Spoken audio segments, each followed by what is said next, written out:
And listen, thanks for putting all these webinars on. It's been great. And thanks, Greg, and everyone else sort of behind the scenes who's kind of helped get it together. So it's the big one tonight. For those of you who don't know me, I'm Connor Curran. I've been running the club about 10 years now, and tonight we're going to look back a little bit on the career of Jimmy. The way it's going to run tonight, you can keep your videos on if you want. You can turn them off, but can everyone just stay on mute until we get to the questions bit? We're going to break the night into sections. So we've got 3 distinct sections. We've got the early years at school and uni. We've got what we call the senior years, and then we've got this sort of international breakthrough years. And we'll take questions at the end of each section. Tonight's session is being recorded. Jimmy's okay with that. So hopefully, we'll be able to either put it on the DVD or host it online on YouTube and share it with people, and it could become a nice record of the conversation tonight. Jimmy, as you know, doesn't like boastful people. He doesn't like boasting about stuff. So I'm going to do that and put him in a really awkward position for a couple of minutes. And then we're going to just talk about the early days. Jimmy's one of, if not the probably greatest middle distance runner Northern Ireland's ever produced. He's certainly the fastest miler Northern Ireland's ever produced. Certainly, from my perspective, he's very humble. But what I've learned is that from reading a lot of his race reports, he was a hardworking, hard training grafter.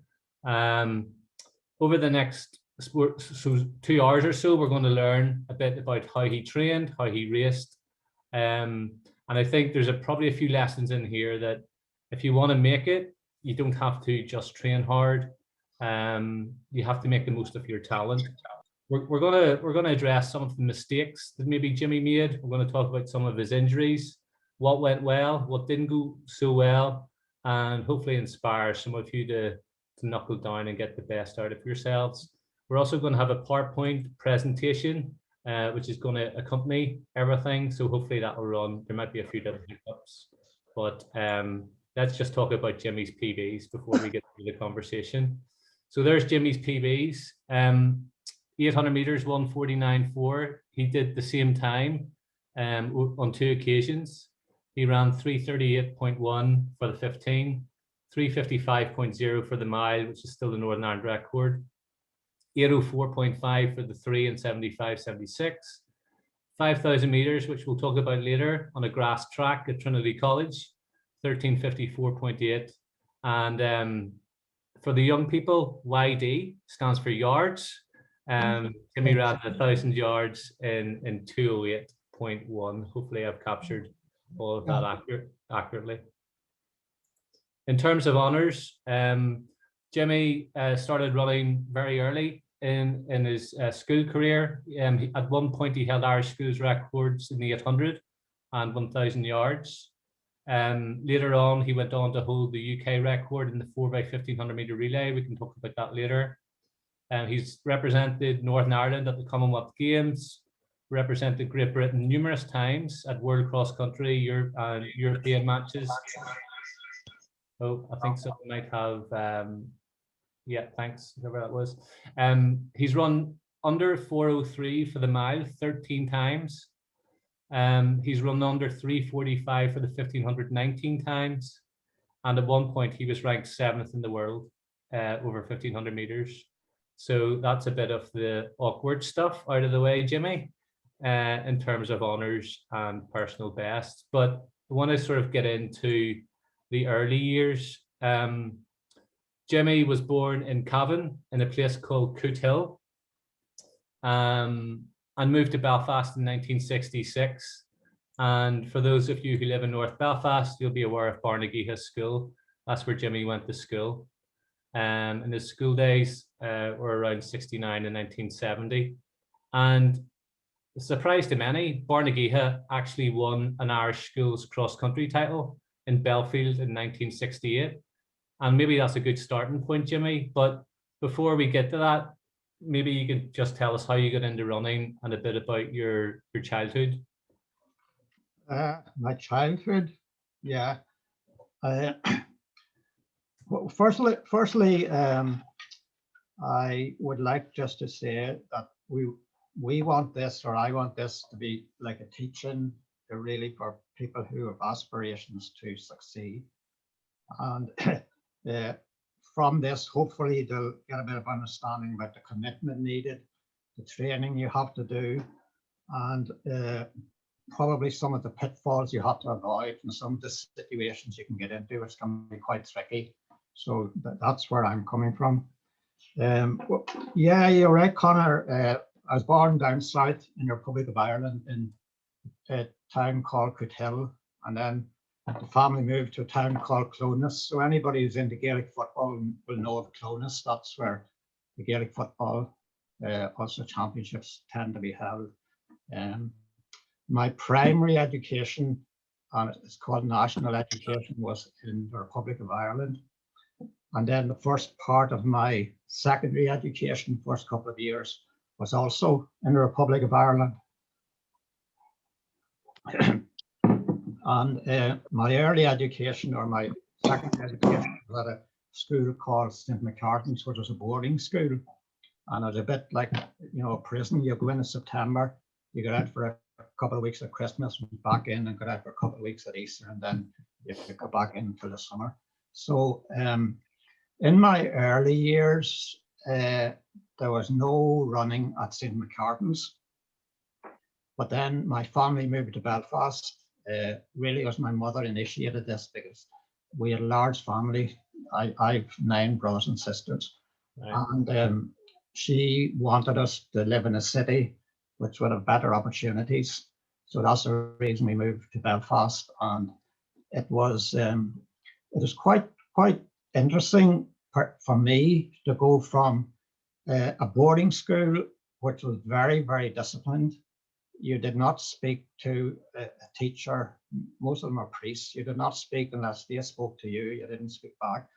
And then I ended up at Barnegeha, which was a culture change of phenomenal magnitude.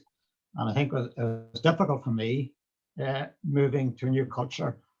And I think for the rest of the class, they thought this alien had appeared from somewhere, because every time a teacher at Barnegeha would ask me a question, I would stand up and say, "Yes, sir, please, sir."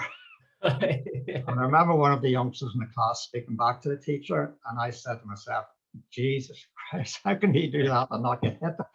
Yeah. So it was a big culture change. Now, when I was at Barnegeha, there were 2 things arose in relation to running. One was there was a teacher at Barnegeha just at the time I joined who started a running club. His name was Harry Enright. He was a boxing coach, but for some reason, he had an interest in running, and he started a club at the school, and that got a lot of us at the school interested. So that happened at the school. But simultaneously, there was a coach in West Belfast called Tom Clark, and he was starting up a new club, and he was recruiting people from schools wherever he could get them. And he also recruited us from Barnegeha into his club. And you may have heard of a club in the past called Achilles. And Tom Clark was the person who started Achilles and developed Achilles and so on. So myself and some other runners, you may know of, Greg Hannon, for example, was very similar. He was at St. Malachy's and he joined the Achilles Club. And Jerry Hannon also did the same. So I was quite lucky in that at the same time, we had a teacher at the school and a person in West Belfast who was starting a running club, mainly a coach or a motivator.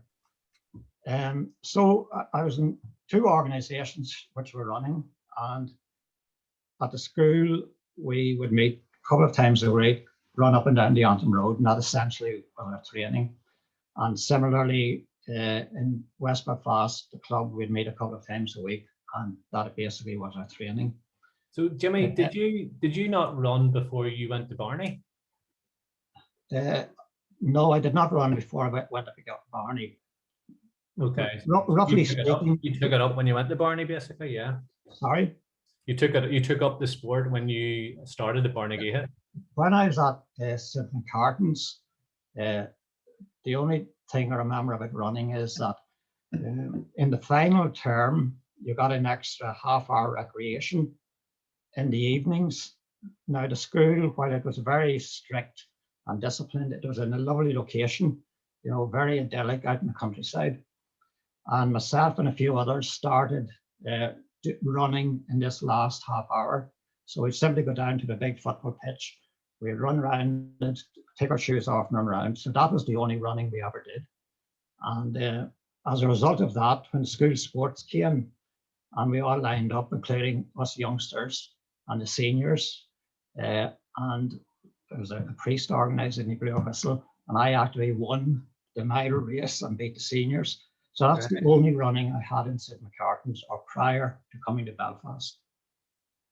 So how did you, when you came to Barney, what age were you about? I was about 14 or 15. 14 or 15. Yeah. Mm-hmm. So in 1970, you won the Irish Schools 800 metres. Yes. In 1:55.2, and that was an Irish Schools record at the time. So in a very short period of time, you moved up to Belfast, you started running, and then you won the Irish Schools 800 in a record time. Like in those first couple of years, were you training quite hard, or was that your goal? No, the training was quite basic. At the school, as I said, the coach at the school had no experience of running, and he ran class leagues. But once he established, the running club, it was generally a couple of evenings a week. A couple of afternoons after school, and the basic training would be up to Bellevue and back again. That was essentially it. But obviously, all runners know that once a group is out running, they tend to pick up pace and so on, and a steady run quickly becomes a race. Tom Clark, who had a clubhouse in West Belfast, we would meet there and go for long runs on Sunday morning, and then he held leagues in a very, very muddy course called Bog Meadows. And I mean, that was excellent training, although it was mainly a race, but a lot of Sunday afternoons we did that. But again, otherwise it was mainly running. There was a track at the bottom of Gray's Lane, just across the road. There used to be football pitches, and there was a gravel track. I recall training there a few times, and Barnegie, I held school sports there. But apart from that, there was no organized training or structured training in the sense that we know it. Yeah. So you see, when you won that Irish Schools, you see that photograph on the screen, Jimmy. Is that, I couldn't work out whether that photograph was taken at the Irish Schools. Is that 800 metres? Yes. Okay. So that's in Belfield. I mean, were you doing? Sorry, that was at Santry. Oh, Santry. Were you doing any specific speed training for that, or was this just all off natural ability? It was no. We didn't do specific speed training. Any training we did would be just interval training, like 5 400s or 6 400s or something. But there's another aspect of my life which will seem really strange to youngsters now, that when we lived in Clones, my family, and my mother in particular, had a very strong work ethic. And we in the family, I was number 4 and 3 older brothers, we all worked. At the weekend, you'd fill bags of turf at a local grocer, or you would sort of put logs. There was a tractor come in with a lorry load of logs, and you put those into bags. So we were always doing physical work. And again, you won't believe this was happening, but for example, while we were at primary school, before going to school, we used to work with a milkman. So it was a good work ethic. And that continued when I was in Belfast. So when I was at school during the summertime, I used to work with my brother on the building site. So I looked quite strong there. So I reckon that type of work built up strength. And as we all know, strength leads to speed and so on. Because in that photograph, I can see that I'm sort of almost stronger than the other people. Yeah. So I reckon that was a big part of how I could run fast. Yeah. Why I could run fast at that stage. You've got calf muscles which are comparable to John Black's. It has to be said, Jimmy. You're fairly tight looking. That was a sore point because there's a newspaper reporter called Jim McDowell. Did you hear of him? He used to nickname me Cannonball Calves. Cannonball Calves, right? So repeatedly in his newspaper articles, Cannonball Calf is McGuinness and whatever. Right. It's better than Giraffe. Listen, was that the first big race that you won, the Irish Schools 800? Well, I was on the team that won the schools cross country. And yes, that was the first big race I won, yeah. Mm-hmm. Okay. Well, listen, we'll move into, I suppose, I mean, we're skipping over quite a bit. Actually, something I picked up on earlier, Jim, a very weird coincidence. While you were, now you tell me what age you were when you won the Ulster Novice Cross Country in Coot Hill, where you were born. Well, that was just coincidence. I mean, I've skipped over a lot here. Yeah. At Barnageeha, we ran all the schools races. Okay, so you had all the districts and so on. But in the club, we ran lots of races, and a lot of those races, I'm not going into the details, but athletics structure and club structures were different at the time. But we ran a lot of races down in the country and on grass tracks and in places like Coot Hill across the border and so on. So that would have been while I was at school, probably lower sixth, I would have reckoned. And it was just coincidental that was in Coot Hill where I was born. Yeah. Coincidence. But you know, during the summer, every second weekend we'd be away in some grass track in some, you know, country village running races.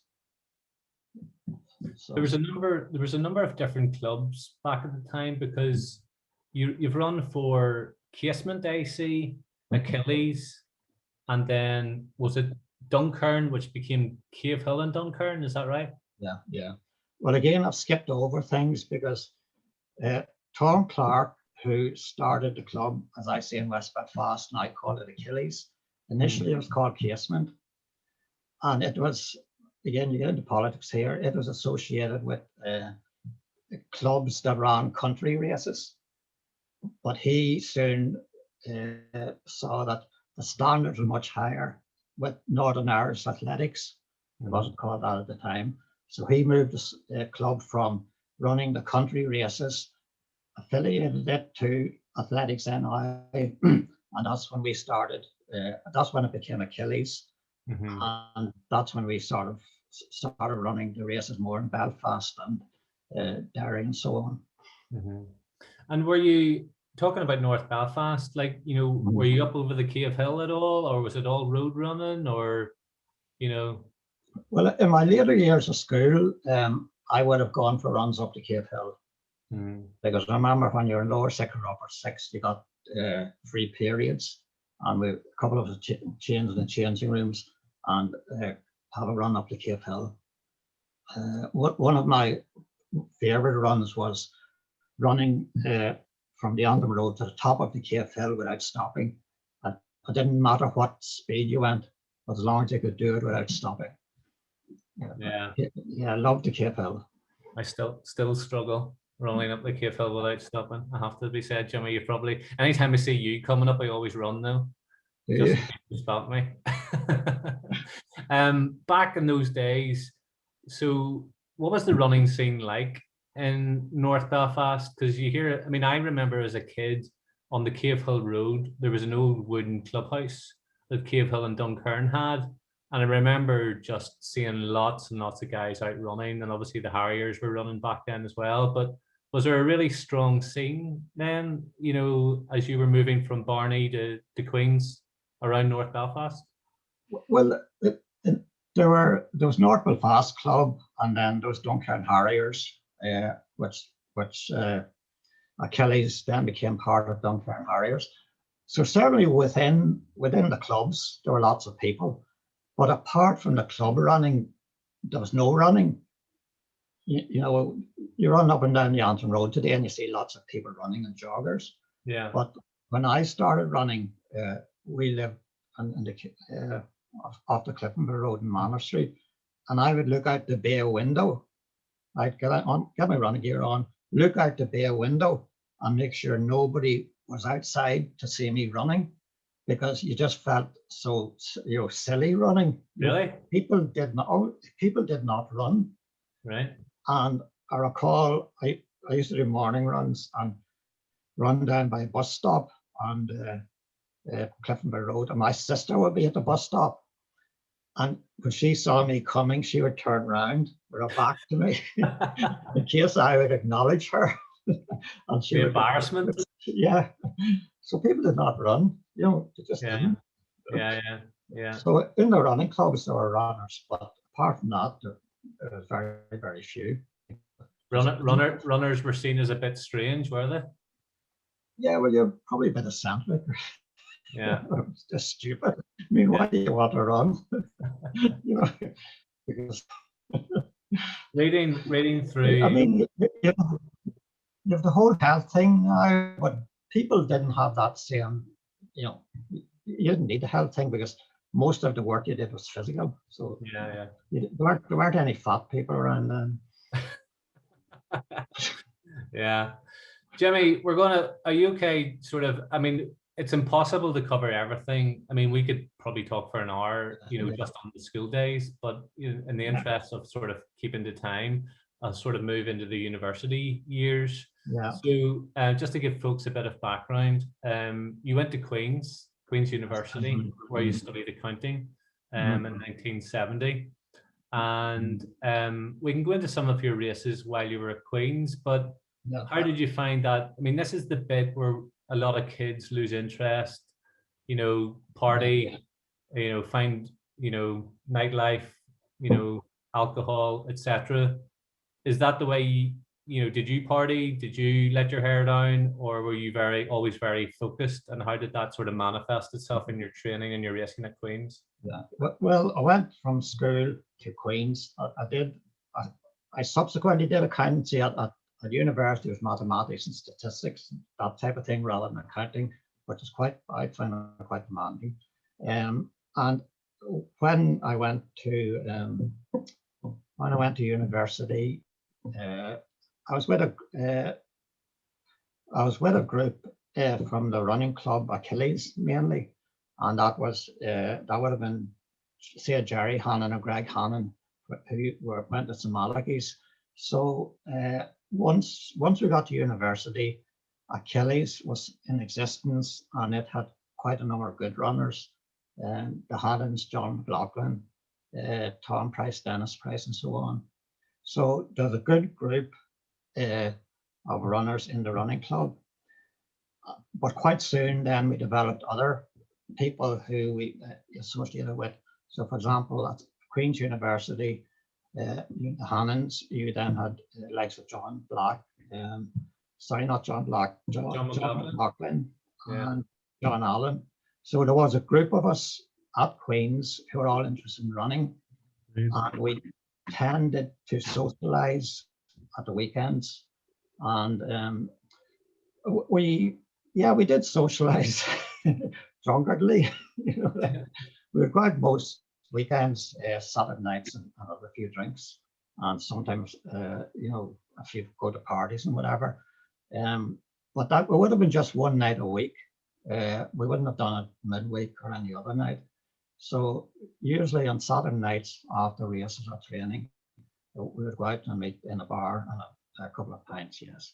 Let your hair down. I've been reading, so I've picked out a few results from your university days, Jim, and I'll throw them in here, and you can maybe paint a picture around some of the results. And I haven't just gone for good results, Jimmy. I've gone for bad results too.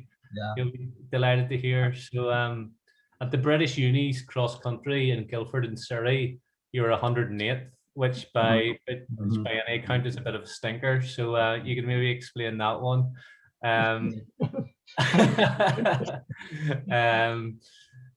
The university scene in Ireland back then was fairly competitive. You had trips away to Cork, and you also had intervarsity matches. So a fairly good running scene back then, would it be fair to say?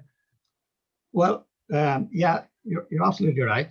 I, I have to explain uh, where how I'll talk about this.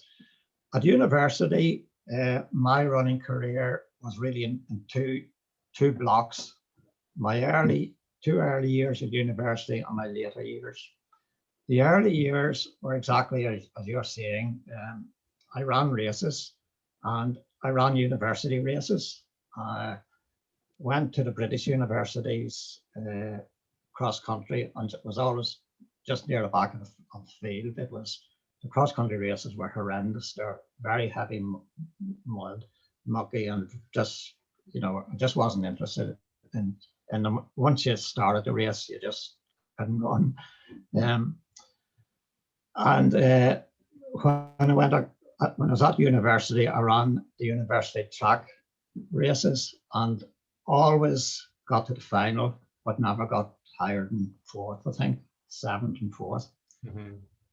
So in the university races, didn't do well in cross country, sort of did okay in the track. Simultaneously, I ran the ordinary races that everybody else runs in Northern Ireland, and I did well in the Northern Irish Championships. For example, I would have won the 1500 meters a couple of times, the 800 meters a couple of times, done the double or whatever. So that was okay. But then there were other races that were held in Belfast. About every year there were like festival races, which the international runners coming over. By that I mean runners from England, Scotland, and Wales. And when I ran those, I always finished about third or fourth or fifth, but never win. But was there a sense, Jimmy, was there a sense of frustration at university? So, I mean, I'm picking up on a result there in Birmingham in 1971. You were seventh in the British Unis 1500 and 351.7. Yeah. Then there was a trip to Zurich where you were racing in Switzerland. But was there a bit of a plateau there that you were sort of always the bridesmaid, never the bride? That's exactly it, because those ones in Zurich, by the way, those were where Queen's University had a trip. The athletics club went on a trip to Switzerland, and we ran races against the universities in Switzerland. But yes, you're absolutely right. I plateaued, and I was frustrated. And the main frustration was that in the races where people had come over from England to run in the festival races, or the races at Aircraft Park, Gamble Sims races, I always finished well up, but never won those. And that was the frustration.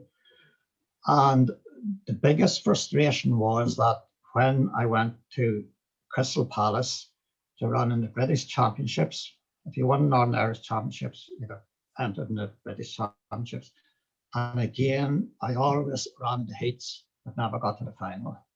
So for my first couple of years at university, I plateaued. I think my PBs were for 1500 meters about 3:59. I'd run about 1:53 for 800 meters. I don't know what I run for 5K. So in those early years, I just plateaued, and should have been quite happy with what I was doing and how I was running. But at the end of 71, Jim, just to pick up on a few wee results here, at the end of 71, you ran at the very famous Coghlan, which is in Wales, the Coghlan race on New Year's Eve.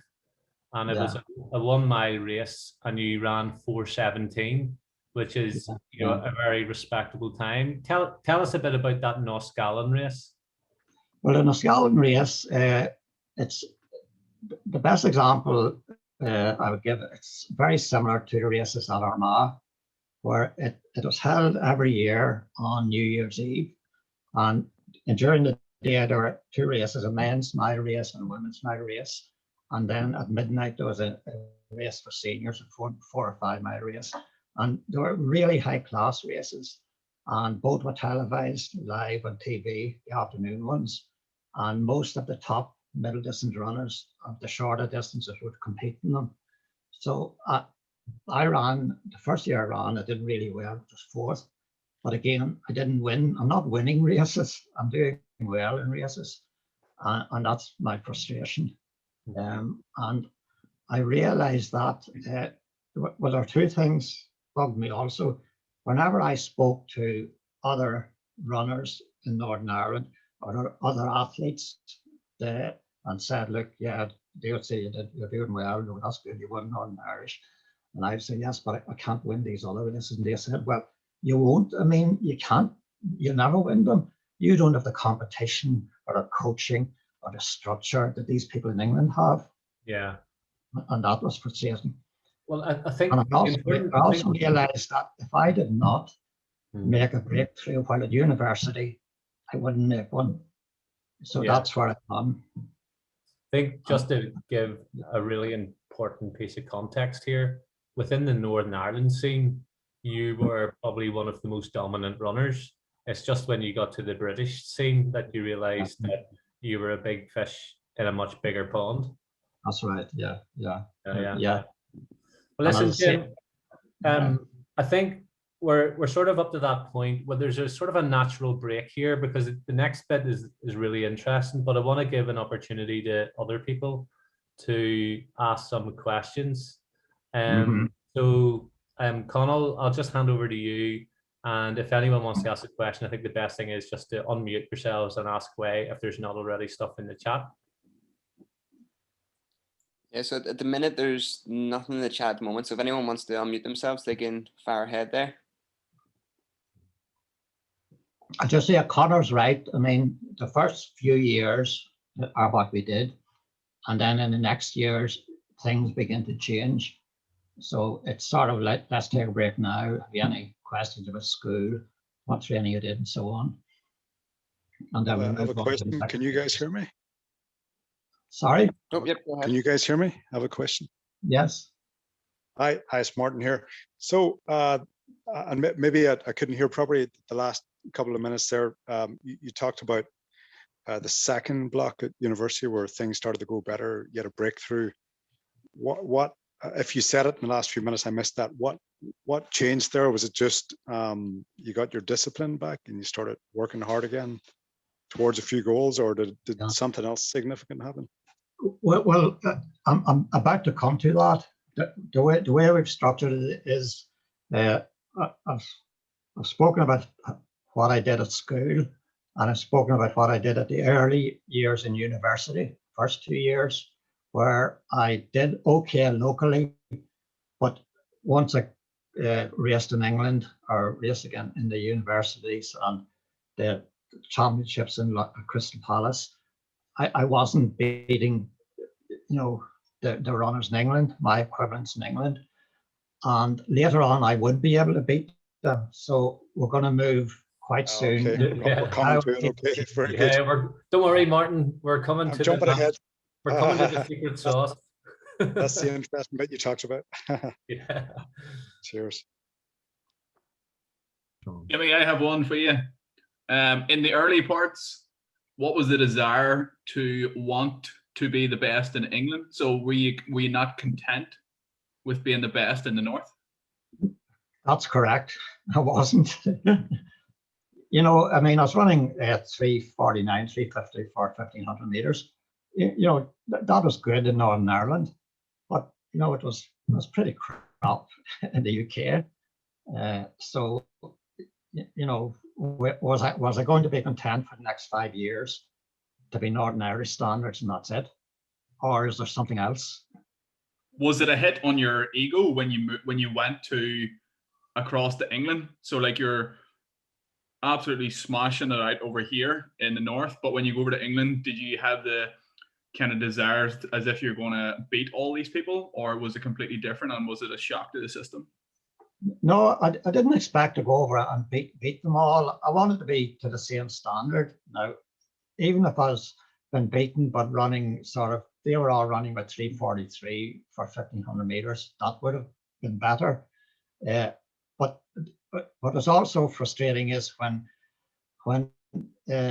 the festival meetings and the international meetings were held in Belfast, and the guest runners would be from Scotland, Wales, or England, and they were runners who were my age, who were also at university. And when I raced against those people, I would come maybe third, fourth, or fifth. And when I'd speak to our locals, and they would say, well done, well done. And I'd say, no, it wasn't well done.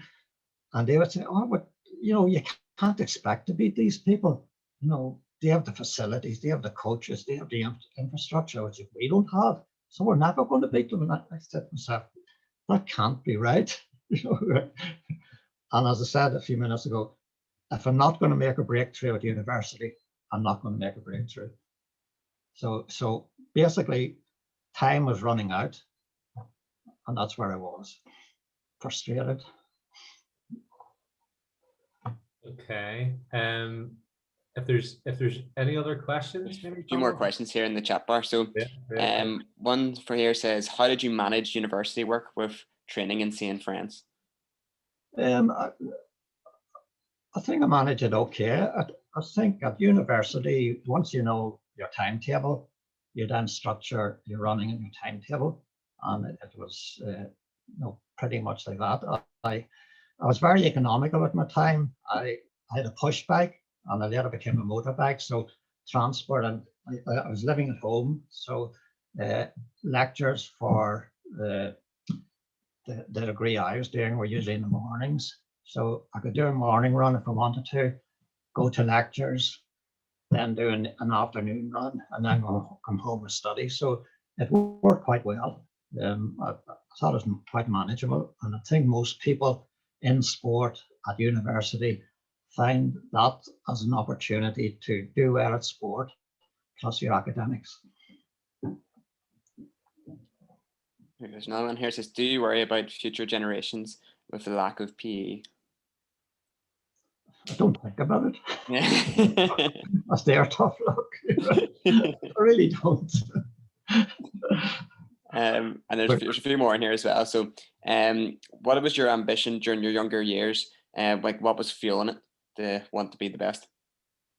I wanted to be different. I always sensed I am different, but I was always knocked back by whatever the situation was that I'm not different. I always felt I had something here I wanted to prove, and that was always in me too, a way. And I always wanted, how do I put this? I always wanted to have done something that people would say, oh, look, he's done that. That's better than anybody else has done it. It was just sort of there somewhere in the back of my brain that I wanted to do something different. Maybe it's get your name in the paper or something to be different. Well, Jimmy, having read your scrapbook at length for the last week, your name was never out of the bloody paper. I mean, it was between the Belfast Telegraph, the Irish News, and the Ireland Saturday Night. These scrapbooks are just fantastic. Yeah, there's a question there which I was a bit flippant about future generations. One of the things, this is sort of deviating a bit. One of the things I think about me and my generation, we started our lives, all of us, in a rural setting. So we lived in a situation where life was very basic. And so, for example, if you asked me to kill a rabbit and skin it and eat it, I could do that, okay. And then I've come through right to this generation where you have all the mod cons and so on. And I don't think any other generation will have that existence where you've moved from being rural. We kept pigs and chickens and turkeys and that sort of thing when we were growing up. The youngsters now, or the people now, will not be able to move from one generation to another and see how things have changed. So I think my generation had an excellent upbringing in terms of life from the basics right through to now. Does that make sense? Yeah. there's a few more here as well. So as a schoolboy, how did you get across the training in West Belfast? And was any of your other family involved in running during the time? The first bit I got, I ended up having a push bike. So I went most places in a push bike, otherwise just take public transport. And what was the second bit? Were any of your family involved in running No, when you were growing up? no, no. I mean, my dad was, we rarely saw my dad because when we were young, he was out working before we got up, and then we were in bed and he came back and so on. So as an example, I don't think he knew I ran until my name started coming in the paper, you know. And then I think he used it to get a few free drinks in the bar or whatever. And there's one more question here, which is quite an interesting one because it's something that everyone would have done in school. So did you ever do the bleep test when you were in school? Have you ever? No. And Too modern. That's the last question there. It involved electrical equipment. Yeah. So, no. Jimmy, I think what we'll do, we'll hold any other questions until the end of the next bit. So the next bit answers, I suppose, some of Martin's questions about the transition. On screen there, Jimmy, is a guy called Frank Horwell. So my understanding is, well, why don't you explain to people who Frank Horwell is? Well, I will. But before I do that, there's a little bit happens beforehand. So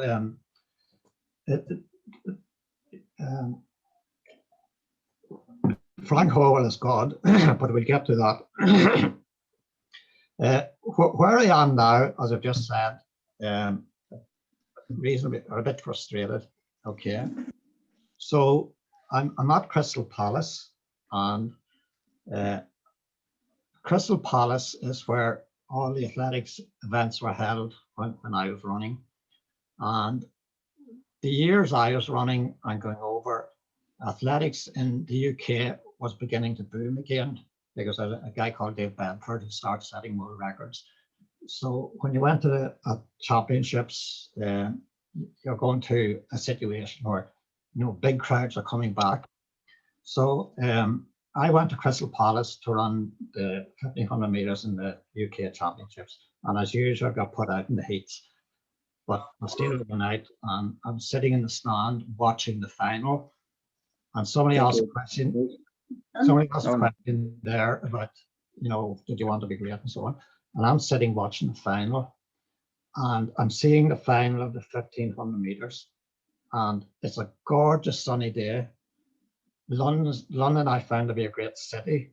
I loved London, and I could see the folk lined up for the start of the 1500 meters, and the TV cameras on them, and a TV camera in the stands. And the jealousy that I had was palpable. I really, really said to myself, I want to be in that race. And then it sort of just hit me. I don't know how. And I decided, come what may, I'm going to be in that race next year. And I had this target and this determination. And I still have that vision of sitting in the stands, seeing this group lined up for the 1500 meters. And the other thing I noticed was in that race was Frank Clement.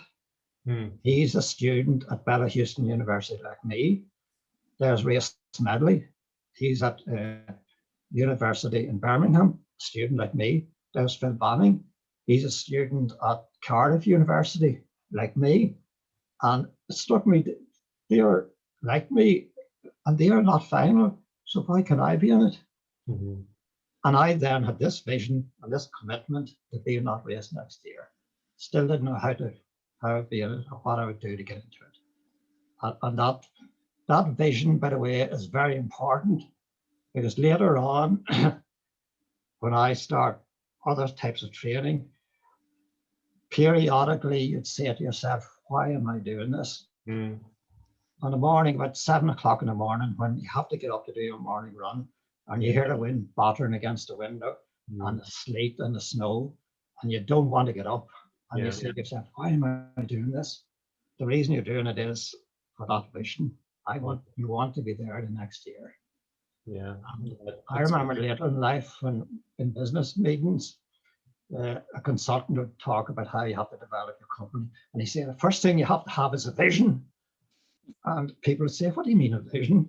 And I'd say to myself, I know what you mean. I know exactly what you mean. The vision was so important.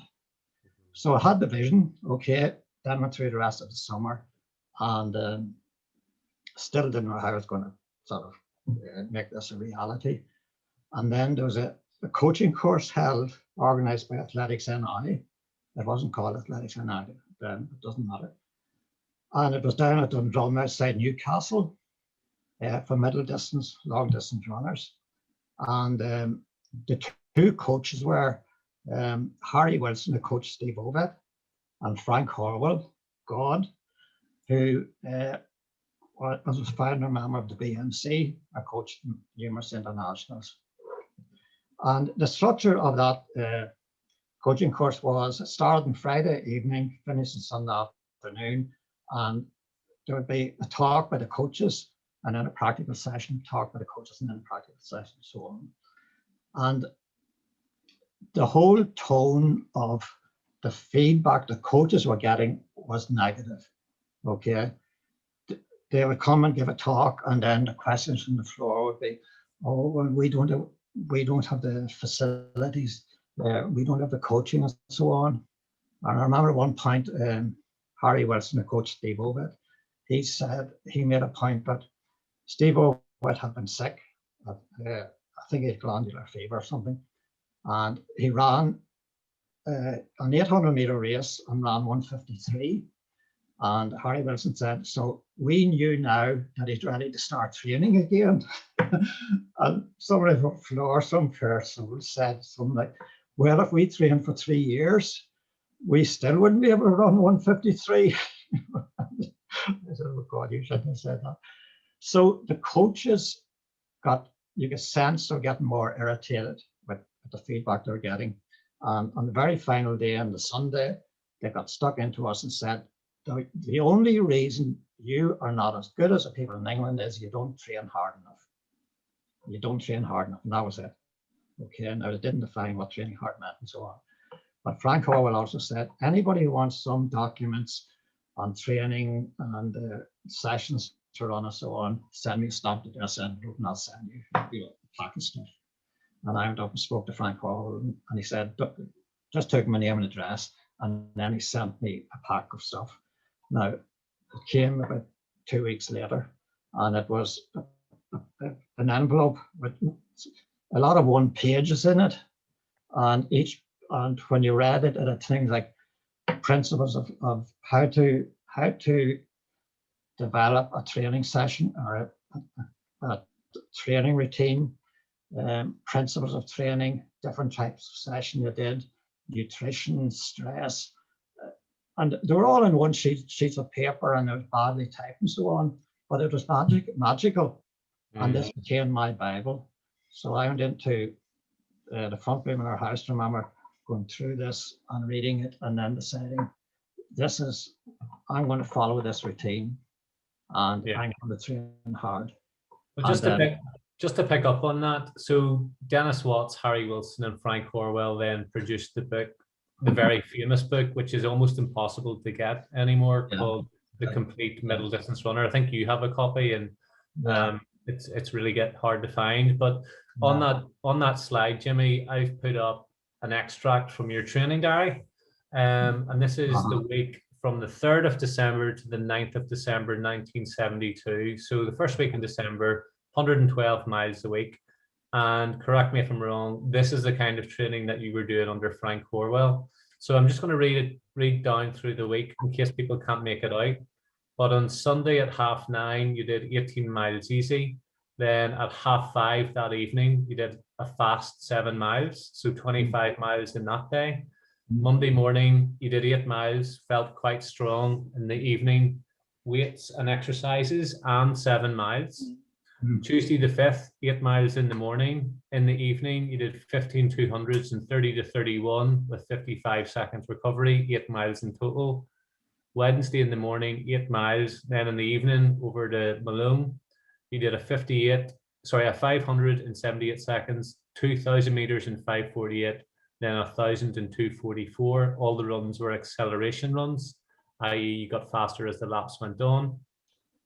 Thursday morning, 8 miles in the morning, 4 miles easy in the afternoon with weights. You were feeling tired by that point of the week, thankfully. Friday the 8th in the morning, you did 10 hills and Barnets, and then in the evening you did 7 miles from the house, not too fast. And then on Saturday, you went back to Barnets again and did 10 hills, and you did them slightly harder than usual, and you did 112 miles that week. So, I mean, that's a heavy week. And, you know, do you want to talk about that? Because I mean, some of those are like back-to-back double days with sessions thrown in. Yeah. Well, when I got the Frank Howard stuff, that's the type of those are the type of routines I set in place. You know, that was the weekly session, and that was a weekly session. What I was doing there is that 4 mornings a week I was doing an hour's run, which is 8 miles.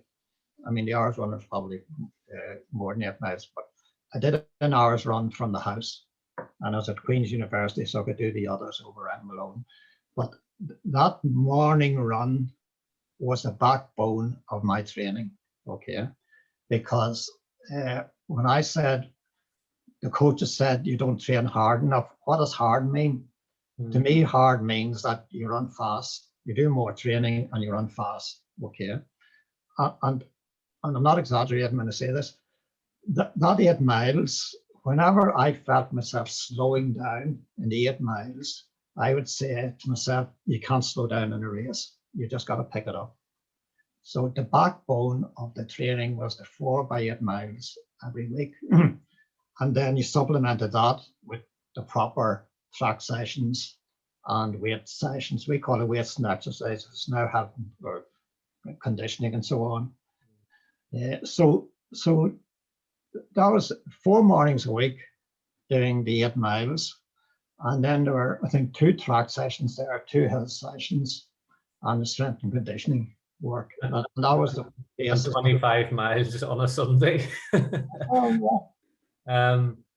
Just to pick up on the 8 miles in the morning, are you saying that you ran those steady to fast? No, I say I ran fast, no steady. So right. The only steady bit was I left the house in Manor Street, making sure nobody was watching, and I jogged up to the gates of the waterworks.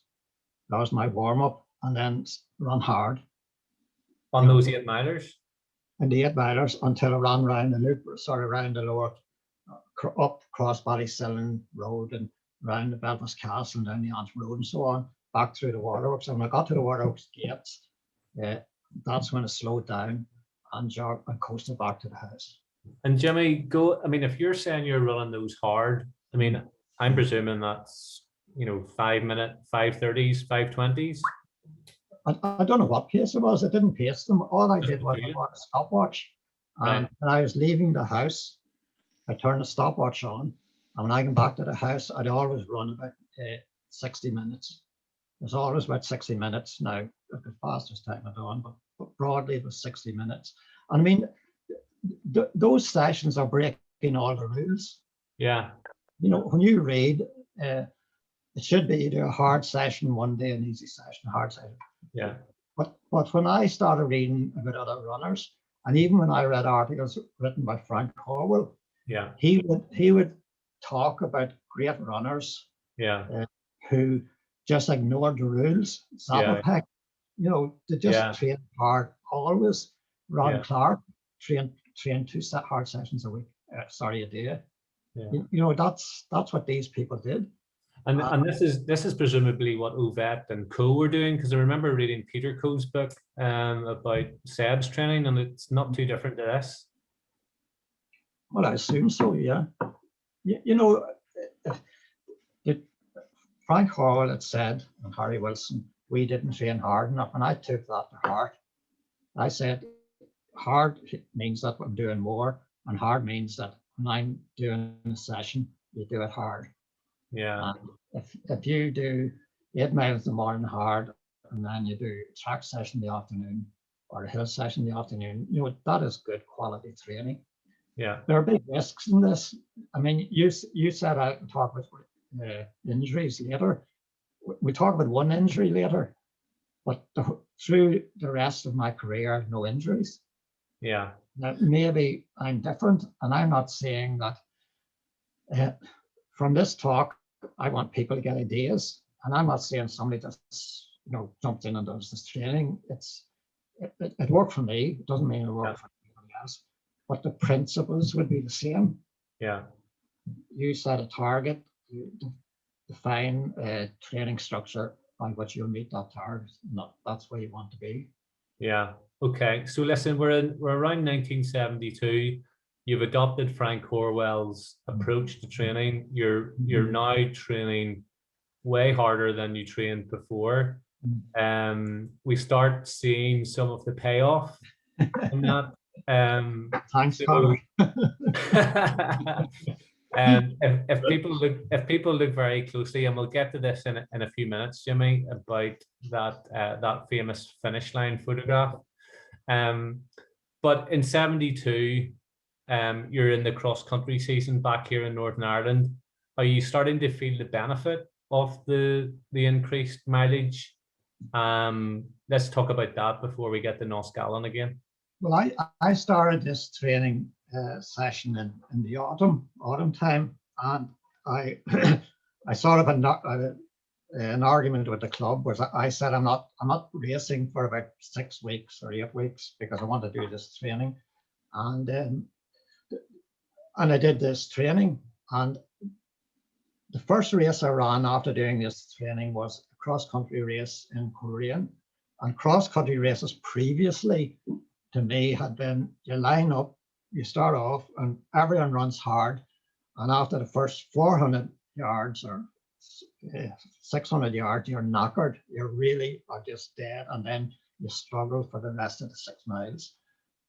And in this race at Coghlan, the gun went and the race started. And after about 400 meters, I distinctly remember saying to myself, what's wrong here? You know, they're not running hard. You know, I really knew the difference. And then I took the lead, and I got pipped on the line because I allowed myself to be beaten on the line. You know, I didn't have the speed at the end. But for the rest of that season, nobody from Northern Ireland beat me in any cross-country or road race. And that's ignoring the track races, which come later. So yeah. Almost immediately, it's working. So he's been done and dusted. Would you make? All right. Okay, that's great. Sorry, there's just someone joined us there, unmuted. So you're talking about Coghlan there. Let's talk about going back to Mountain Ash, Coghlan. Yeah. Tell us about this race. Well, Coghlan I had run previously and finished 4th, and that was the race which is held on New Year's Eve. You know, a very high quality race in England. And the previous year I'd run 4th, and I'm now going back the following year after having done the training. Now, when I ran it the previous year, after the race where I come 4th, I saw a photograph of the guy who had won it, a black and white photograph. Remember, this was run almost in darkness, you know, in the town. And it was a beautiful photograph, and he had his hands stuck up in the air where he won it. And I'm running this race, and I'm coming up to the finish line, and I'm winning it. You know, I won this race, and I threw my hands up, but I allowed myself to slacken off. The guy overtook me. So this is what Connor is showing here. You know, he's has no sympathy for me. No, there's no sympathy, because I mean you've just explained in Coghlan you got beaten on the line. You go to Coghlan, you get beaten on the line. Jimmy, there's more races coming up where you get beaten on the line as well. I'm afraid I'm not going to let you off the hook here. Well, in this one, the guy, is everyone else seeing this at the minute? Yeah. The guy wearing 87 is the guy who just picked me, and that's me, sort of hidden by him. Yeah. So you're not allowed to laugh. Okay. But there's a little funny story about that. I was at Queen's University at the time, and on Wednesday afternoons, the running club at Queen's University used to meet and go out for a run, and up in the Dub Pavilion, and we were in the changing rooms, right? And I was there, and some of the other good runners were there. But at Queen's, there are this group of people that just come up and jog and run and whatever. So we're in the changing rooms, and then this guy who's not one of those real runners said, "Did any of you see that race on Saturday afternoon on television? It was coming out of a fog and a mist, and this guy came along, and he thought he'd won the race, and he threw his hands up and got Pip, what a plonker." And he didn't know that I was in the changing rooms. So, okay. Oh dear. Well, listen, these things happen. No. But as we move into 1973, you hit the indoors with quite a bit of success. There's a match against East Germany in Cosford. You mentioned earlier a name, Ray Smedley. There's a bit of a story about that race, isn't there, against the East Germans in Cosford? Yeah. Well, I ran the Coghlan race, and I got beaten by that guy. What's his name was? Written down here. Coghlan. I should know his name. Cross country. Have you there, Connor? No. Will you talk away? I'll dig it out. Oh, sorry, John Cadman. That's John Cadman. So in any case, a couple of weeks later, I ran in the British Indoor Championships, and John Coghlan was also in the race, plus a few others. The British record holder was in as well. But in any case, I ran the indoors, reached the final, and I won the final of the British Indoors. And as a consequence of that, I got picked to run in the first international. It was UK versus East Germany. And that was also at Cosford. So that's my first international. Yeah. So what Connor's talking about is at that international, which is my first one, and obviously nervous and so on. But on the morning of that race, I was in the hotel and with lots of the other athletes, and go to a team meeting and so on. And then you find out the details, what time the race is at and what time you get left to the race, whatever. And the other person running for Britain was Ray Smedley, and it was two Brits against two East Germans. And Ray Smedley hadn't been at the hotel because he lived nearby. So I'm up in my bedroom and reading a book or something just sort of before the race, and there's a knock at the door, and I open it, and it's Ray Smedley and his coach, and I'm obviously nervous before the race or whatever. So they come in and a bit of small talk, and then the coach says, "Jim, Ray wants to have a go at setting a British record, indoor British record for 1500 meters, and we're wondering if you would work with him and share the pace." And I said yes, okay, because it sort of suited me to share the pace. And we agreed then Ray would take the first 400, I would take the second 400, he would take the third, and then just see how it went. Him and the coach also wanted, when Ray would run the first 400 and coming to the end, for me to let them know I'm ready to pick up. So I had a shout, okay, so the thought about running a race being televised, that I wasn't, the first ever international, and in the middle of the race I shout, yes, I'm okay. And so then I could take over. But that was okay. But then there's another quirk. For some peculiar reason, I still haven't worked it out. Ray and his coach said, in order to send a message to the Germans that Ray wants to take the lead, he's going to false start at the beginning of the race. So fortunately, they didn't ask me to false start. So, on live television, 1500 meters, Ray is lined up, I'm lined up, and Ray false starts, and it works okay because the Germans, let him take the lead. But I found it, the thing I found strange on this international and subsequent ones, that you go to the race and you're running for Britain, and they have national coaches, but at no time during the whole meeting is there a national coach to talk to. You would have thought there would have been some sort of coach just to come along and talk to the middle distance runners and say something like, are you okay? How are things going? Are you content for the race? Is there anything you need to talk about or whatever? So we were on the race. Ray did the first 400. I managed the second 400. Then Ray took over. I dropped to the back and just stayed at the back for the rest of the race. So that's it, Connor. Jimmy, so you ran 350 in that race, and just reading one of the press articles, it says, when Great Britain takes on East Germany in an international indoor athletics match at Gosford next weekend, the home team's first string in the 1500 meters will be 19-year-old Jim McGuinness of Belfast Achilles, a name nobody would have linked with a British vest a few short months ago.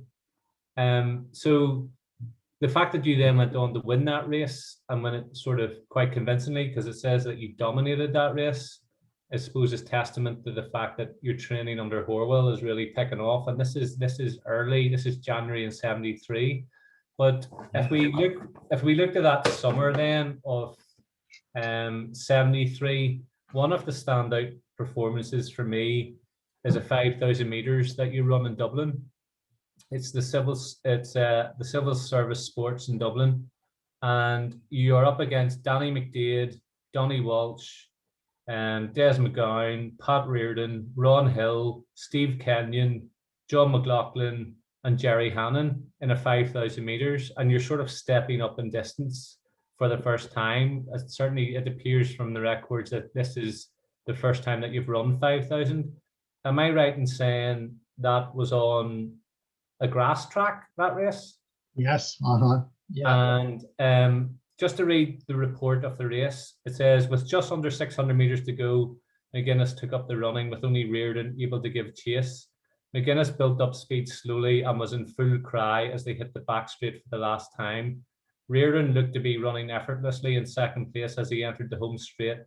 He crept up on the Achilles man's shoulder, but McGuinness somehow managed to hold off the man to the tape, finishing in 13:54.8 to cut 62 seconds off his previous best. So you've sort of gone from 14:57 to 13:54. So the breakthrough, and that's on grass, and the breakthrough is continuing. Were you starting to really feel the benefits then that track season of Horwell's approach? Well, absolutely, because as I said, it was almost immediate. And if you look at the PBs, and this is nothing boastful or anything, following the revised training that the following summer around 3:40 for 1500 meters, the mile 4:02, the 5K at 13:54. So in all respects, it was working, and the results were there. And you talked about the international against Germany. Then there was one against Spain and one against France. There were other races. I went to the university championships and won those, which I hadn't done before. In terms of the local races, where I'd said that there are local internationals, and I was always the bridesmaid, not the bride. But henceforth, I was winning those. Yeah. There were two, and I won both of them almost in 4 minutes, but didn't break the 4-minute mile. And then that 5,000 meters is just another one of those races. Yeah. Everything worked. The hard training just did work. It was really starting to pay off. Yeah. Sorry? It was really starting to pay off. Oh yeah, it was paid off. Yeah, and then I think the last race of the season was a well-known race called the Emsley Carmel, and I got an invite to that. I finished third, but it's a very, very prestigious race. So the point I'd like to make to whoever's listening to this is just by changing the training or essentially training really hard, much harder, it worked. The results came from that. And henceforth, whatever years follow, I was essentially following the same basic training. Yeah. Tell us about the end of the year 73 when you got invited to a race in Barcelona. Oh, it wasn't. It was a year later. Was it? I thought it was 73. Was that 74? It was, no, you're absolutely right. It was the end of 73, yes. Yes, there was a race in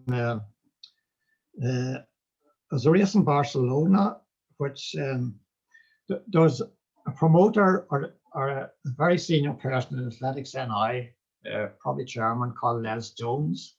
You may have heard of him. And Les was in the British Athletic Board also. So a lot of the times when I was when I was invited to run internationally, the first I would know would be Les Jones would phone me and so talk to me. But when Les Jones phoned me, he always said, Jimmy, can you speak Spanish? And I said, no, I can't. Why? And he said, there's a race in Spain for you, a race in France. So this time he said, Jimmy, there's a race in Spain. And I said, what is it? And he said, oh, it's a 3K race. And I said, this is in December. And I said, look, I'm not ready to run a 3K race internationally. He said, no, it's a relay race. It's 3 men, each running 3,300 meters. I mean, it's just wee buns to you. So I said, well, a weekend in Barcelona coming up to Christmas, it'd be okay. So I flew over to London on Thursday evening, and I was booking into an hotel. And then on Friday morning, the 3 runners would fly out to Barcelona, plus the team manager. And so I arrived in London, got the shuttle bus to the hotel, and I was checking in, and the girl said, oh, Mr. Stewart is already in the room. So I ended up, and in the room was Lachie Stewart. I don't know what you people may not know him, but he won the Commonwealth Games 10,000 meters. And I was in the room and we made some small talk or whatever. And then I said to Lachie, is 3,000 meters is a bit short for you, Lachie, is it not? And he said, what do you mean? I said, the race is 3 by 3,000 meters, relay race. And he said, no, it's not. It's a 10K race. Each person running each lap been 3,300 meters. It's a 10K race of 3 laps. I said to myself, I was reluctant to come to a 3,000 meter race, and I'm running the 10K race. And was it a 10K road race, Jim? A 10K road race, yes. So the next morning, met the manager, and he said, "Don't worry about it, Jim. Don't worry about it." So, but it shows how even internationals can go a bit wrong. Yeah. 27th, I think, and it's something not too bad. All right. Yeah. Right. We're skipping forward. We're going to wrap up this section shortly, Jim. We're skipping forward to 1973, I think. The Commonwealth Games in New Zealand were coming up in the January of 74, I understand. Yeah. You were a final year student at Queen's, and you were selected for the Commonwealth Games, but you decided not to take up that offer because of exams, which was a difficult enough decision for you as well. But I suppose I don't want to dwell on that too much, Jim, unless you want to speak about it. Well, there's not a lot. I mean, I was doing this hard training that in the summer of 1973, it paid off. I got the PBs and so on. But then the Commonwealth Games were in 1974. Yeah. In Christchurch, but they were in January 1974. So going to the Commonwealth Games would mean not only a big commitment to training, but also you'd be out of the country for the guts of a month to 6 weeks. And I was in my final year. So basically, and also the following summer, I intended to go to America to work for the summer, just, before I started working and whatever I would do in my career. Yeah. So essentially, I made a decision not to go to Commonwealth Games. So it's as simple as that. It got quite a bit of press attention, your decision not to go, didn't it? Yeah. Well, it did. I think the mistake I made was waiting until the team was announced and then pulling out, rather than doing so before the team was announced. But I think there was somebody else, or maybe one or two people who pulled out for sort of political reasons, and people then started reading into what I was doing for political reasons. What it had nothing to do with politics. It was simply I didn't think I could combine my studies in my final year plus go away for 6 weeks in the middle of winter. Yeah. And also, I decided not. I decided I would be doing the really hard training while studying for my final exams. Yeah, yeah. So, I mean, you're Northern Ireland record holder for the 1500. You're the British indoor 1500 meter champion. We're moving into 1975, and I think there's quite a good race that you have against John Walker, the famous Kiwi, some 4-minute miler in the Highland Games. Do you remember that race? Or? Yeah, I remember that race. 1975 was a decent year. That was my that was the first year of training when I was working as opposed to being at university. So it was a decent year. But what Connor's really referring to is that later on he might talk about where I ran 3:55 for a mile.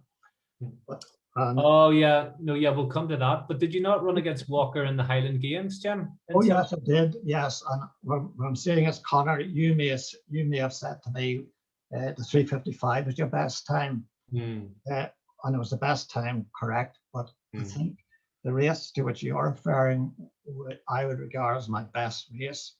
Yeah. Because it was a mile race. It was at Meadowbank, and in the field were, John Walker, a runner called Marty LaQuery, a well-known American runner, and most of the Brits were in it, and Eamon Coghlan was in it. And I recall in the race, I remember, and I read my diary just before this, it was a very, very good field, and I sat in for half of the race. And then coming up to the last lap, I was still in contention. And then in the last lap, Walker took off, and I hung on to Walker until the home straight. And I was lying second right up the home straight, and Marty LaQuery just came up and me to the line. And I still think I crossed the line first, but Walker won it in just under 4 minutes, and LaQuery and I got the same time, but he got the verdict. And I think I'd run 4 minutes, 0 point something. But in terms of a competitive race with lots of good, talented people in it, and where I ran quite well, I think that was probably my best performance. Because that guy, LaQuery, was, he was quite a good runner. Yeah, he was an unbelievable runner. Jim, as you get into that summer, I mean, I suppose what normally happens is you get to spring, you reduce your mileage, you train specifically on the track. Is that the way that Horwell had you training, like tapering down, doing lots more speed work, not doing the big miles? Like, what did your training look like as you get on the summer months? Well, you refer to what Horwell had me doing. Frank Horwell's only input to the training was this pack he sent me. Right. I mean, I wasn't in touch with him subsequent to that. Okay. Okay, just for clarity. So your question basically is, what do you do in a summer training? And it's very similar to anybody who I'm working with at the moment. That basically in the winter you do all your grunt work, you do your distance work, your strength work, and endurance work, and then when it comes to the early summer, you sort of switch into the quality mode. Yeah. You start doing much shorter stuff, much sharper stuff, and faster stuff. Yeah, always did that. Yes. After the race in Meadowbank that you say is one of your best performances, a week later you ran your first sub-4-minute mile in Stratford in Manchester Yes. on the 30th of August, and David Moorcroft, who most people will know, won that race. I think Frank Clement was second and you were third in 3:59.2. Was breaking sub-4 always a dream? Well, no, it wasn't a big event, because the 1,500 meters is equivalent. I've been running were faster than sub-4 minutes. And the race was a low-key race. It was a British Mayors Club organised race at Stratford. And my recollection of that race was I was in the same hotel as the Scottish guys, and just talking in the foyer of the hotel before we got on the bus to go to the race. And then we ran the race, and that was it. Yeah. It wasn't a big event race. There weren't any crowds at it or whatever. So it was nice to run it and just to say, right, I've done that now. Right. So it wasn't ever a big goal. You didn't have it written down in a diary that you wanted to run under 4 minutes. No. Fair enough. In 75, you represented Northern Ireland at the World Cross Country Championships in Rabat in Morocco. I've managed to find a clip of it here, Jimmy, online. Right. I know it was a difficult race on a dusty course, but we're just going to have a look at just kind of what that field looked like. There's John Walker on the far left. It looks like that maybe John Tracy for Ireland as well, running in there. I don't know. Yeah. I can't really remember. I ran the international cross country a few times. I remember Morocco being very dusty and warm. But I can't recall much about the race. Ian Stewart's there winning the race, I think. Yeah, possibly, yes. He won it one year. He took a year off and did cycling, and then he came back and won the international cross country. Yeah. Just what strikes me about a lot of the footage from some of the events back then were the crowds, Jim. I mean, back in the day, athletics was primetime TV, wasn't it? It was, and it was. Athletics is just another sport on TV now. It was one of the major sports. Yeah. I mean, typically, the one I ran at Cosford, the international, typically the BBC would be there about mid-afternoon and show the competition up until that point. And then it would always go live and show the latter part of those meetings, and particularly the mile or 1,500 meters. It was always shown at 4:30 on the Saturday afternoon. Prime time? Yeah, just before the football results came in. So it was quite high profile, and there weren't a lot of sports on, so you didn't have the same number of channels. So it was a much higher exposure. Yeah. Jimmy, I'm going to pause there and give ourselves a wee bit of a breather and let some questions come in before we go into the final bit. So, Connell, I don't know if you want to go back and sort of field some questions from people about this sort of breakthrough period. Yeah, certainly. So we've got one here. When you first took a look at Horwell's plan, what did you first think? Well, remember, it wasn't Horwell's training plan. Horwell gave me information from which I developed a plan. He would have said how to construct a training schedule, and he would have said you start doing so many sessions a week, and then the following week you do those plus, and the following week you do those plus. And he would have said Gersler sessions are like 15 by 200 meters, and you reduce the recovery, so on. So he outlined how to structure and what to put into the sessions, and I used that. But then I complemented that with what they had said at the training course, which was you need to train harder. And I defined harder is do more and do it faster. So I took what Frank Horwell sent me, which give me the mechanics and of how to set out a training schedule, and then added that to add, you know, the longer runs and do runs quite hard. So what was the question? Was that the question? Yeah, that was it. Yeah. There's another one here as well. It says, what did your recovery look like when you were doing your 100 miles a week? Well, did you mean recovery within a training session or recovery day by day? If it's recovery in the training sessions, probably both, I would say. If it's the recovery within the training sessions, anybody who knows the training we do at the moment is that we're very strict on the recoveries. Depending on the distance and the pace you run, you will have a specific recovery. In terms of the recovery day by day, I didn't give it any thought. You just got up and each morning and you trained hard. I mean, I think the one you put up, Connor, I don't know, it's not, it's on one of the ones, I think I said whatever day it was, but very tired, but still had to train. So you were tired from the previous day's training, but you didn't let it interfere with the next day's training. The most difficult thing was your running gear, because you didn't have the same central heating or washing machines or whatever. So, you know, repeatedly you'd wear gear one day and the next day it'd still be sort of a bit wet and you'd have to wear the same gear. You know, so you people are quite lucky now. And here's one that's quite interesting. How did the start of the Troubles affect your training? Did it have any impact?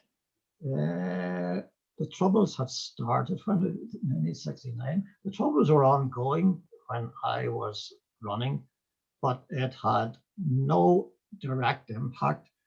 But every so often, if you'd been going to training, you might get stopped at a roadblock, or there might be a bomb scare somewhere, and the traffic would be lined up, and you just get frustrated because you couldn't get through the traffic. But that's why I initially had a push bike, so you could avoid or get through traffic much more easily, and later on a little motorbike. So I purposely had the transport to get me through it. But in terms of it stopping you training, it did not do that. But I would have to say there were sometimes when something happened, it would put your running into perspective, and you would sometimes say, you know, I'm running, I'm very selfish in doing this, but all this stuff's going on around me. Should I not be doing something different? And you felt a bit like, you know, it's just strange that this is my interest and I'm doing it to the detriment of maybe getting involved in whatever I should be involved in. Jimmy, I'm skipping around here a wee bit, Connell, but if there's one more question, maybe just take it and then we'll move on. Yeah, right. So do your schedules today that you hand out your athletes today, is that similar to what you would have done in the past? Is that coming from Frank Hardwell? Or the principles are the same, broadly, but the volume would not be the same. If anybody wants to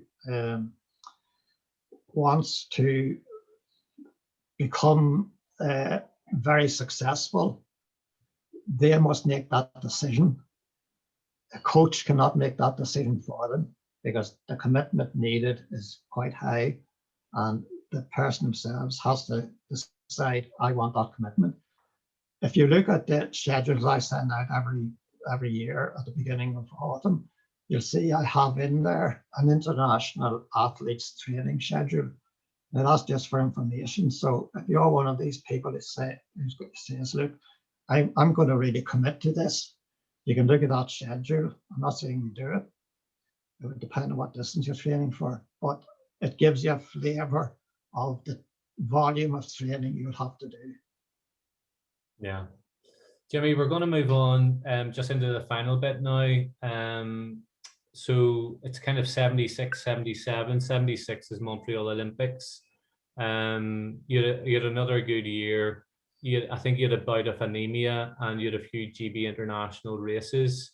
But if we think about 77, that was kind of the record year when it all sort of came together time-wise. Early on, you had some good races, but you still weren't happy. You won a race in Crystal Palace. I think you beat Wilson Waiga, the African runner, in about 3:42. I've put up in there the Debenhams Mile, which I'm going to share with people afterwards, and I'll tweet that out and people can watch that race. It's 7 minutes long with a full introduction and so on, but just for the purposes of saving a wee bit of time for questions, I think that's the best way to use that video. But the Debenhams Mile, I think by your own account, wasn't a great race for you. And that seemed to really annoy you, the Debenhams Mile, so much so that when it came to the Morton Mile, you were absolutely determined to just go for it. Do you want to tell us about that sort of period? Well, that period, yes, you're absolutely right. Sorry. I'm just looking at the notes I have here. Very good year. Yeah. Now, the first thing I should mention is that that was my best year in terms of times I ran. And the thing I did in that year was in the springtime, I joined a sprint group. Right. And added that to my training. And you can't specifically say what it did, but it's interesting that having joined the sprint group and trained with the sprint group once a week, that the performances were much better. So you're right. I ran 3 races early on in the season, and for the first 2, I did quite well. I ran against Wilson Waiga. He beat me, by the way. I didn't beat Wilson Waiga. All right, okay. But I ran a PB, I think, when I ran against him. It was a Crystal Palace, and there were others in the race. He got first, I got second. And coming second in that race was quite good. But I felt there was more there, okay, and it just wasn't coming out. Then there's a race locally, and Steve Ovett was over in Belfast and ran against Steve Ovett. He won the race, and I was second in about 4 minutes or whatever. But again, I felt I haven't given it all, there's something else there. And then there's a race in France. There was a meeting in France, and there were 4 Brits went. There was Steve Ovett, myself, in the 1500 meters. Ovett won it, and I got second in a personal best. And some Spaniard, Gonzalez, somebody they're all called Gonzalez, I think. He got third. Paul Lauter, you may know of, he ran a PB in the 800 meters of 1:47. And Ian Stewart, he ran 13:25, which was best in the world that year. So at those 3 races, and 2 of them, I was disappointed, not with the result, but I wasn't giving everything. And then I ran the Debenhams Mile, and I was really disappointed in that one because I broke 4 minutes, surprisingly, but I finished about 7th or 8th in the race. And I wrote in my diary, a lot of Brits, apart from Ovett, who beat me, I should have beaten. So I was really disappointed with that, which meant that by the time it came to what was called the Morton Mile in Dublin, I was absolutely determined to do well in the race because I felt there'll be very few more good races coming up, and if I don't get everything out of one of these races, I'll be disappointed. So went into the Morton Mile. There was a good field. There was John Walker, Eamon Coghlan, Frank Clement, and some English boys, and there's I think Rod Dixon was in it as well. But my determination was that I would stay as close to the leaders as I could and not give up. And essentially that worked, because with 1 lap to go, I was lying third between Coghlan and Eamon Coghlan, John Walker.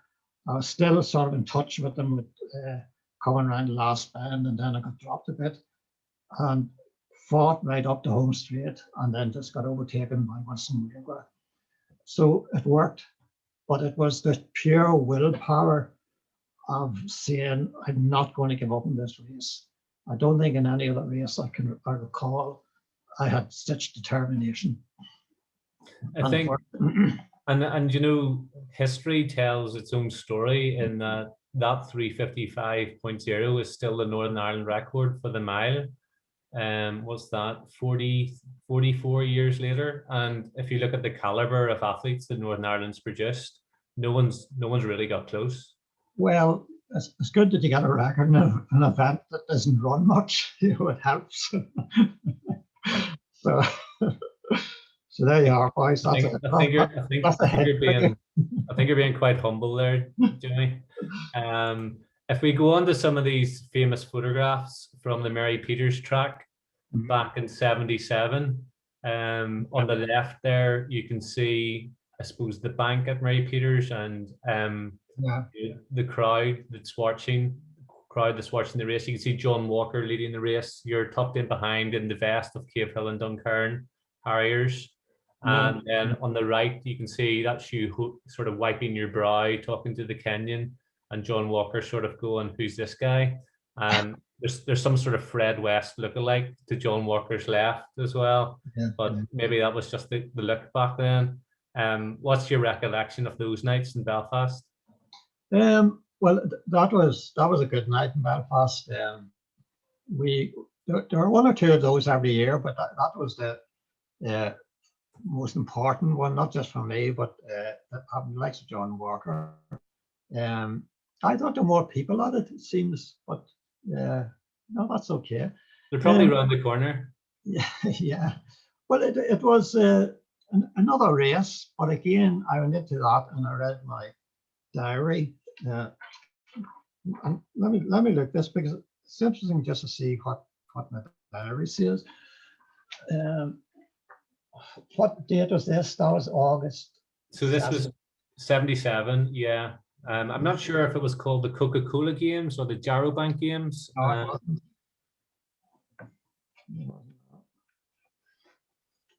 But certainly it was an event that Les Jones put on, and I certainly remember as a kid in the 90s running in those events, and you know, Olympic athletes, world champions, European champions would all come to Belfast and run in those meetings. Here's my diary. Okay, so you're hearing what I wrote either a day after the race. 1500 meter race at Mary Peters track. First, John Walker, New Zealand. Second, Jim McGuinness. Third, Kippergut.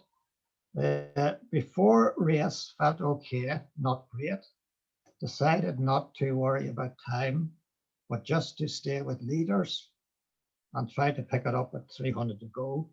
And try to pick it up at 300 to go when Walker went. So I'm anticipating he's going to go from 300. Plan worked okay and spent most of race behind Walker and Joe Kimitio. Walker went with 300 to go and I hung on for about 100 to 150 meters and then dropped, but managed to keep good pace going. Wasn't aware of that time was fast until after race. Conditions perfect, very humid, no wind. And the total miles that night was 5 miles. So that gives you a flavour of my approach to the race. For some peculiar reason, I expected Walker to go at 300, so it must have been from the Morton mile. Yeah. To myself, that's what he will do. Well, I mean, I would imagine that photograph on the left is taken on the last lap, just from the way that Walker's looking over his shoulder. Yeah, I think that is last lap. So that looks about 250 to go, and he's probably wondering who's all around me, and there's 3 of you tucked in there. We're not getting fourth. That's that Irish guy, holds the Irish record. What's his name again? Not sure. I need to look it up. Yeah. It doesn't look familiar. Ray Flynn. Ray Flynn, is it? Ray Flynn, that's right, Shane, yeah. Right, wow, fantastic. Skipping on, we found footage of the Crystal Palace Mile the same year, Jim. Yeah. You finished 4th to Steve Ovett. I'm just going to play some of this. That's me, just on the outside in the white vest with a red thing. I need to skip on a wee bit here. There's some dodgy 1970s Starsky and Hutch music in it, but bear with me a wee second. The night's calm and cool and the record's thumping. But in the mile, the records look safe, and Britain's new wonder runner, Steve Ovett, strikes the front. And there's hope in British hearts. Ovett's first to the tape, 3 minutes, 56.63 seconds. Under the 4-minute barrier, and a tonic for the home crowd. Just going to replay Ovett's that. first to the tape, 3 minutes, 56.63 seconds. Under the 4-minute barrier, and a tonic for the home crowd. Having won. What's your recollection of that night, Jim? Because that's quite a good performance against Ovett. Can't remember much about that night. Have you got a date? I'm getting interested in my. It's Crystal Palace 77. I'm not sure whether it came before or after Belfast, but It was after Belfast. yeah. Yeah. It's probably just another sub 4-minute mile. You've done nothing special, you know. No, I wouldn't have thought so. If I can't get it quickly, I'll The 100 meters, Sonia Lanneman goes for a double. The 200 meters. The British girl goes into overdrive. There's Sonia Lanneman. I'm going to share these videos on Twitter and on WhatsApp, Jim, so people can watch them anyway. Yeah. Moving into the final sort of phase of the talk, with sort of 15 minutes left. Just want to talk about the next time you got picked for the Commonwealth Games was Edmonton in Canada in 1978. In 78, you had a few injuries, and I think you picked up one in Cuba. I don't know if you. Yeah. The Barrientos Games, Yeah. and you were kind of advised to take time off, but you sort of ignored that advice. You had a fairly good summer. You ran the Morton Mile again, where you ran 4 minutes 0.6. You ran the British Champs, where you were 11th in 3:43. But it seems to be one of those years where you had decent one-off races before Edmonton, but you were really struggling to put 2 good races together. Do you want to talk just about that sort of build up to Edmonton and sort of some of the stuff that happened, I suppose? Yeah. So I'm just repeating. Yes, you're absolutely right. That was summer of 1978 when it was Commonwealth Games year. Okay, so I knew I'd be selected. But early in the year, I was selected to go to Cuba for the Barrientos Games, and I went to Cuba. And on the face of it, that seems great, going to Cuba, but and Cuba is somewhere where people didn't go to at that time. It was like a closed country. So went to Cuba. It's a long journey to Cuba. You have to go from here to London to Madrid, because no other cities were allowed to fly into Cuba, and then from Madrid to Havana, and then the race was way at the other side of the island, right down in the south. There, the conditions were obviously sunny and warm, but it was very humid. You were always thirsty and whatever. So to cut a long story short, I raced in the 1500 meters on a Saturday. First lap was 60 seconds, second lap 60 seconds, third lap about 60 seconds, and then I took the lead with about 600 to go. But going down the back straight for the final time, I just felt something snapping at my lower calf, like, you know, a very sharp pain. So essentially I got injured. I didn't follow the advice which one should follow, because the following day, notwithstanding the injury, I ran in 800 meters in the same meeting, which wasn't a wise thing to do. I then returned to Belfast during the week, arrived back on Thursday morning. And on Friday evening, there was an international meeting being held in Belfast, and one of the feature events was a 5-lap race, 2,000 meters, and Rod Dixon was running in it, and some British, some English, and Welsh and Scottish guys, and I was due to run in it. And obviously when you're injured, you shouldn't run a race. But I do recall before that race lying on a bench, and Jock Gilmore was a physio working on my leg. And the situation was that at one side of me was my coach, Tom Clark, saying, Jimmy, don't be stupid. Don't be running this race. On the other side was the promoter, who's Les Jones, saying, Jimmy, we need you to run this race. We want you to run the race. And, I was caught. And, since I've often said to myself, how do you get into these positions? How do you get into this situation where, you can't please both of them? The answer was I ran the race and shouldn't have.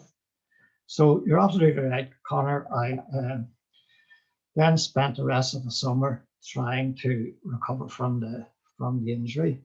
One of the things I did, I went to doctor.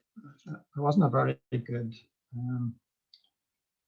I wasn't a very good patient, because I'm going to read this from my diary, which is really funny. In the end,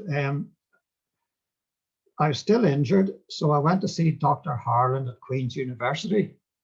And Dr. Harland, he looked after athletes and so on at Queen's University. So I went to right leg, calf muscle sore, ankle swollen, went to Dr. Harland. That's on a Monday. The next day, went back to Dr. Harland, sent me to Royal to Dr. Livingstone. And then I've written, he told me to take 6 weeks off. And then on the same day, that evening, did 6 miles easy. So I've been told to take 6 weeks off, and decided no, I have to train through it. So in the end, I trained through it. And by the time I came to the Commonwealth Games, I ran the Morton Mile again, and ran just over 4 minutes. So on a one-off, I was able to compete. And I ran the British Closed Championships, and again ran 3:43 in the heats. Got to the final, but finished about 11th in the final. So what it indicated was I could run maybe one good race, but couldn't put 2 races together. Now, I'll now read out to you the final entry on my diary of all time. Okay. Yeah. And this is at Edmonton, Commonwealth Games, on the Friday afternoon, Friday evening are the heats. So 1500 meter heats, 8:30 p.m. First 5 to qualify, came 5th, 3:39.7. So that's not too bad. Good run, had something left at the end. Pace fast throughout, and with 150 to go, I was slightly blocked, but moved out and was able to kick. Okay. Then the final entry in my training diaries of all time, 1500 meter final, came 9th in 3:42. Stayed up for 2 laps, but just couldn't keep with pace and was dropped. Pace very fast. When dropped, I just plodded and lost all incentive. Winner did about 3:35. So I was injured, recuperated, but not well enough to run 2 races in consecutive days. Yeah. And I think, we have skirted over so much of your running career. I mean, we haven't even got into the local scene, the local races, the relay races, the road races. We could spend another 2 hours on that, Jimmy. But, when you look back at all your performances, everything that you've achieved, there's so much there to be proud of. But from talking to you over the last few weeks, what struck me is that when the spark went and when that motivation went, it's very hard to, bring it back from there. And I think Edmonton, in terms of your racing career, is the place where we probably finish this part of the story. I hope you don't mind, but I've been in touch with David Moorcroft. Oh, very, really? Yeah. For those who maybe don't know who David Moorcroft is, he's the former world record holder over 5,000 meters. He was 7th in Montreal, the 1576. He won the Commonwealth Games in 78, 3rd in the Euros in 78. He said famously, please watch it on YouTube, the 5,000 meter world record in 1982 of 13 minutes 0.41. And that remained the UK record until Mo Farah beat it in 2010. He also won Commonwealth gold in 5,082 and set a European record in the 3,732 and ran 349.34 for the mile. And the reason I'm giving all this context is that Dave Moorcroft saw on Twitter that we were having this talk with you this evening, and he sent me a lovely message which he wanted me to pass on to you. And it says as follows: Jim and I are pretty much the same age, and we're part of that wonderful era of distance running in the 70s and 80s when he ran his 3:55 mile. I thought he was edging towards making the world's top 10 milers list in 77 to put him right up there on the world scene. In the Olympic trials 76 and the Commonwealth Games 1500 final in 78, Jim was one of my main rivals. He had more than his fair share of injuries and illness, but he was a terrific runner, hard as nails, but great company and a proper gentleman. I shared wonderful memories with Jim, and those memories will last forever. So I just thought that that was probably a fitting way from one of the world's best ever runners to come in with a quote to maybe conclude this part of the talk, and then just to open it up for some comments and questions from others for the last couple of minutes, if that's okay. That's very nice. Thank you, Connor. You're welcome. Donald, it's over to you. Here we are. So we've got wee questions here. So can you quantify how much you increased your training after being told you weren't training hard enough? You increased it in terms of distance and intensity. In terms of intensity, it was very significant, because up until then, I was of the belief you train hard one day, easy another, hard one day and easy another. So in terms of intensity, it was significant. I couldn't quantify it in percentages. In terms of quantity, it probably went from about, would have been doing maybe 80 miles a week to the equivalent to about 100 plus 110 miles a week. So whatever that percentage is. But it was the intensity which was the main difference. So when you were increasing, would you have increased the intensity and the mileage at the same time, or did it just go mileage and then intensity? Or almost overnight, I changed both. Almost overnight, once I got this stuff from Frank Horwell, once I had analysed it and decided the structure, you know, from the first Sunday morning that I was doing it, that was it. I just overnight changed it. I mean, you talk about injuries. In reality, I was injured only once, which was at Commonwealth Games here. Prior to that, I had not been injured, and I think I had a reputation for not getting injured. So, and that injury, by the way, was caused by the day previous to the race. We went to a beach, and I jogged along the beach, you know, for a couple of miles, and I think it was that jog, by stretching my tendons at the back of my leg, so more than I normally would. I think that caused the injury. There's another one here. It says, did you always want to run 1500 in the mile? Did you ever consider moving up to 5,000 as your main event? No, always a mile, always a mile. I remember the Amsley Car Mile was held on TV one afternoon on BBC when I was very young. I was working in a bar at the time. And I remember watching it on TV in the afternoon, and it was replayed that night about 10 o'clock, and I recorded it that night at 10 o'clock. But by recording it, you couldn't record the sight. You could just record the commentator. So I got, you might know the two spinny wheels you used to have. I recorded the commentator commentating on that famous Amsley Car Mile. That was the one where Jim Ryan beat Kit Kino. So it was always the mile, always. And so was there 5,000 your longest distance that you raced over? Well, no, I mean, I raced I raced all across country races, probably raced 10K races, but in terms of serious racing, you know, at that level, yes, it would have been. Except for the 10K I ran at Barcelona, which should have been 3K.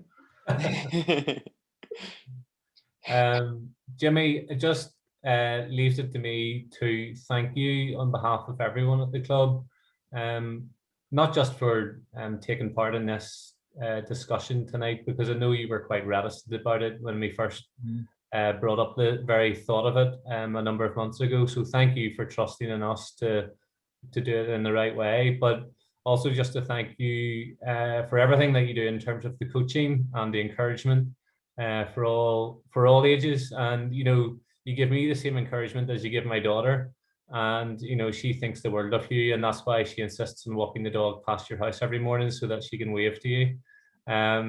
So we just want to say thanks again. We are really appreciative of your time. There's probably 5 more of these that we could do on any one year.